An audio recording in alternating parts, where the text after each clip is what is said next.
lá no Desinformando de hoje, é claro que a ruim da semana tinha a ver com a morte do Papa.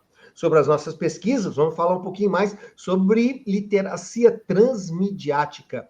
E você lembra do Diógenes, grande filósofo, que dizia que era um pouco parecido com Chaves, morava num barril. Será mesmo? Fique aí, porque Desinformando está entrando na rede.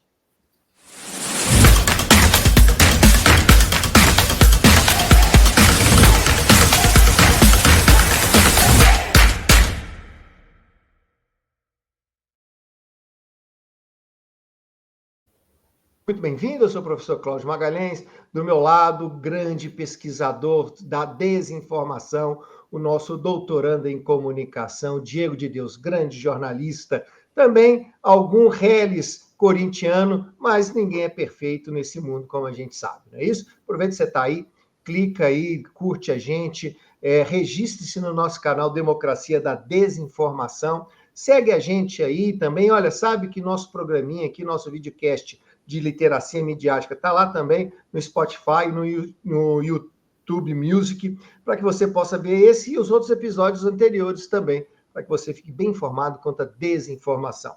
Pois é, falando nisso, é claro, né? Nós avisamos isso na semana passada, né, Diego? Olha, a ruim da semana ia envolver o Papa. Não deu outra. Roda aí.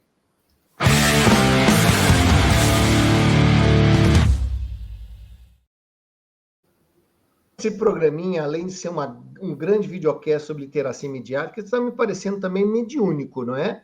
Ou será que não tinha a menor possibilidade da gente errar que a ruim da semana, a fake news da semana, envolveria a morte do Papa?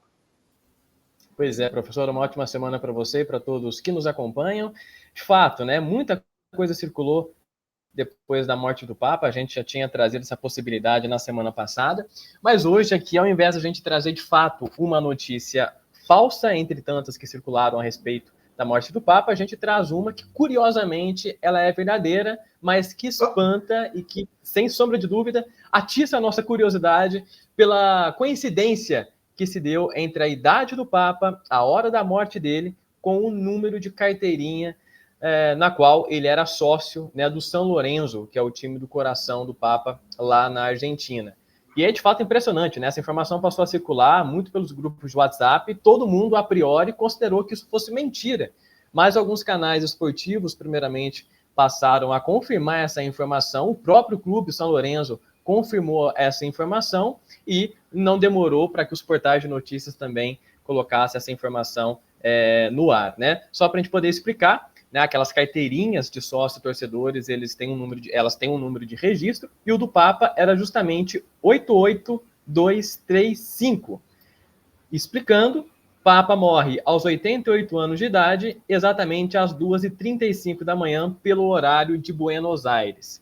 Por mais absurdo que seja essa informação, ela não é falsa, professor, o que de fato nos mostra também alguma medida que só o fato de uma informação ser curiosa ou muito difícil de ser relacionado com a realidade não necessariamente significa que ela é falsa. Mas aí também tem uma história de que a gente dá o significado para as coisas, né? É um pouco do que acontece com essas mensagens assim, também mediúnicas, muitas vezes associado aos astros, aos números, às sombras, e aí a gente dá a interpretação do que a gente quer, né? Ou seja, a gente olhou para aquela carteirinha ali e deu como se fosse algo premonitório, né? Como é que isso funciona para a gente, essa dissonância cognitiva, para a gente acreditar, muitas vezes, nas fake news? Muito passa, professor, por um processo de semiose, como a gente costuma dizer quando a gente está tratando da desinformação, que é uma abordagem que eu e o grupo de pesquisa da UFMG, o Mediação, tem tratado, né? Que é justamente a partir de uma abordagem semiótica da desinformação. Só para a gente poder, assim, de maneira bastante simples, o processo de semiose se dá a partir da formulação de fenômenos, né? O que são os fenômenos? Tudo aquilo que existe em nossa mente. Seja algo tangível, seja algo que realmente existe, ou um pensamento, ele também se torna um fenômeno. E a semiótica nada mais é também do que o estudo da linguagem, né, e da significação dessa linguagem, que gera diversas interpretações a partir de cada cognição que vai interpretar aquelas mensagens, aquelas informações, né? Então, nesse caso, né, a gente fica até pensando como que se deu essa descoberta, né? Quem que olhou o número de carteirinha do Papa e relacionou, né? Teve esse insight, relacionou, e imagino que deve ter se assustado também de se deparar com uma informação com tamanha coincidência como foi esse caso. Mas passa muito por esse processo de linguagem, né? De simbolização que nós damos àquelas informações que nós recebemos. Por isso, no caso da desinformação, é muito mais fácil as pessoas acreditarem naquelas informações que elas já estão predispostas a acreditar do que lidar com o contraditório, que, em alguma medida, refutaria aquelas informações, aquelas crenças que essas pessoas já possuem pré-estabelecidas. Mas, Diego, não tem um pouco assim, eu vejo o que eu quero ver? Eu olho para a carteirinha, talvez alguém olhou para a placa de carro dele que ele teve no passado e falou, não deu, aqui não deu para conjuntar aqui as letras com a data. Aí, de repente, o cara procurou a matrícula da escola que ele teve, ou procurou ele também, sei lá, o CPF dele, né? O CPF, obviamente, argentino. E aí foi procurando números até que achou, opa, acho que esse aqui dá um samba aqui, acho que esse aqui, se eu pegar a idade e o horário, eu posso dizer. Não tem também, assim, uma vontade de buscar uma coisa e você forçar os dados, torturá-los até que ele te diga o que você quer escutar, o que você quer ler?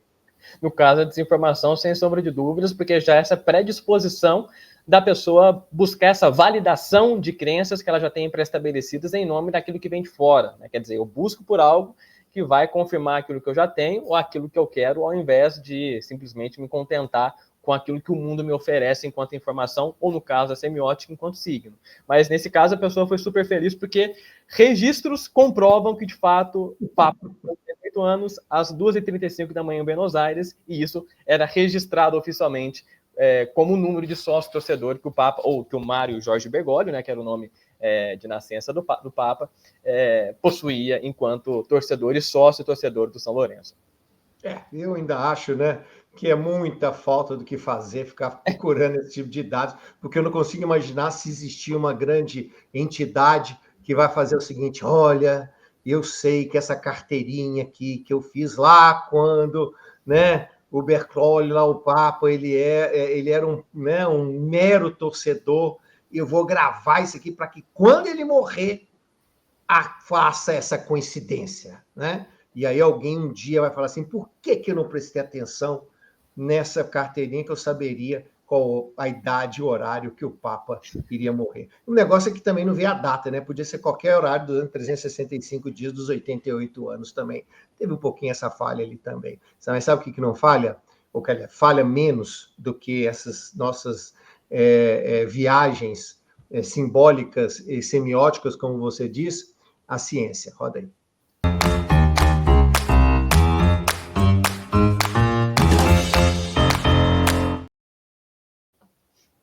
Acompanha, sabe que o Essa Informa é o nosso quadrinho sobre as pesquisas que falam sobre desinformação. Essa pesquisa informa, né? Não desinforma. E aí, a gente tem sempre trago para cá uma pegada sobre as questões transmediáticas, né? E, Diego, você trouxe mais um artigo importante sobre isso. Pois é, professor, mais um capítulo do livro do Carlos Scolari, que é o pesquisador espanhol lá da Universidade Pompeu Fabra de Barcelona, que cunhou essa ideia de literacia transmídia, né, que seria uma espécie de atualização contemporânea da literacia midiática, porque engloba aí questões da transmediática, né, engloba as questões transmediáticas nesse cenário de convergência, culturas colaborativas, etc. Aqui Fala um pouquinho para a gente o conceito de transmídia, transmediático. A ideia de literacia transmídia engloba, para além daquela percepção crítica que nós precisamos ter ao lidar, né, com os dispositivos midiáticos, no consumo de informação e de notícias de maneira geral, a literacia transmídia ela vai englobar também os processos de aprendizagem informal. Então, qual é o uso que, por exemplo, os adolescentes ou que os jovens estão dando às mídias, né? Eles estão utilizando dessas mídias para aprender em alguma medida ou será que nós só estamos ali derretendo o nosso cérebro o dia todo no TikTok, no Instagram e assim por diante? Então, essa é uma das implicações que a literacia midiática vai se atentar.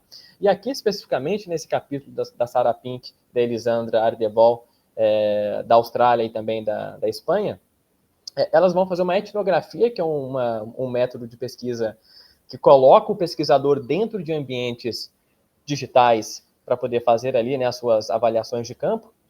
E aqui, o principal resultado foi exatamente isso, né, que os jovens eles têm, de fato, aprendido muita coisa lidando ou utilizando das redes sociais, de games, de determinadas plataformas para o seu dia a dia. Né? A máxima da literacia passa muito por isso. Utilizar socialmente, praticamente, aquelas informações, aqueles conhecimentos que eu adquiro de maneira teórica, por assim dizer. Então, nada melhor do que aprender no nosso dia a dia a partir das ferramentas que nós já utilizamos no nosso cotidiano. Né? Então, um capítulo bem interessante.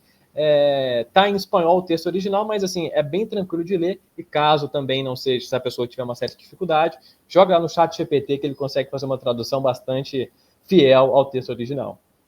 É isso, temos que utilizar as ferramentas que a gente tem também, não é isso? Ferramenta, inclusive, que os filósofos costumavam usar bem no passado, né? Não eram só as ferramentas mentais, há ferramentas um pouco mais mundanas também, mas que hoje a gente coloca um pouco, se isso é de verdade ou não. Solta aí.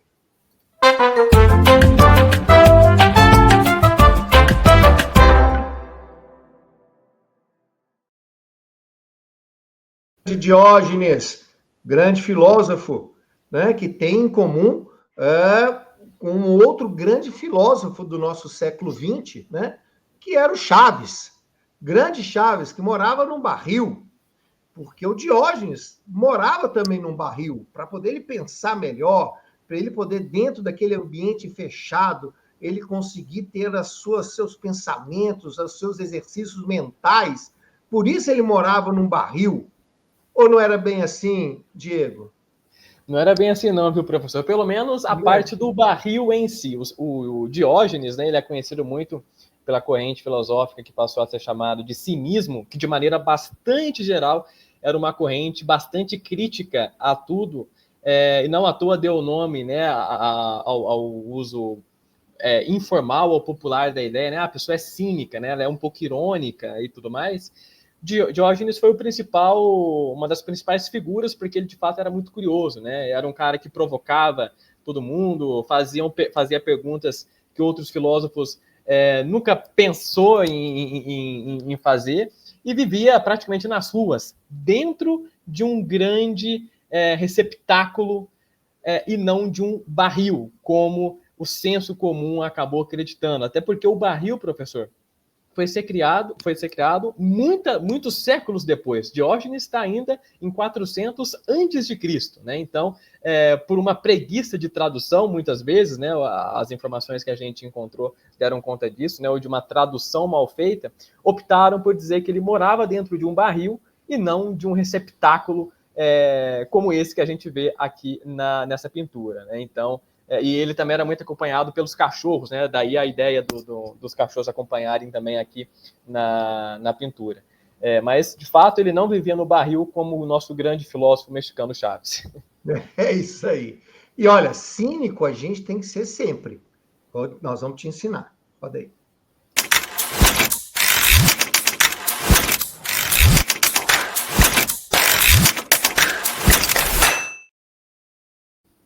Diego, cínico virou uma palavra ruim, né, para as pessoas. Ah, a pessoa é cínica como uma coisa pejorativa. Diógenes não queria que nós fôssemos cínicos assim, né?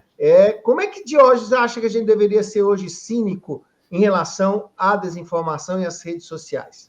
Eu acho que é como o jornalismo deveria ser, viu, professor? A gente costuma dizer muitas vezes, né, que o jornalista ele precisa provocar, né? Ele não pode se submeter a determinadas estruturas de poderes, porque ao longo, principalmente do século passado, o jornalismo foi colocado como a quarta força das democracias livres, né? Como aquele órgão vigilante aos demais poderes presentes, vigentes em uma democracia.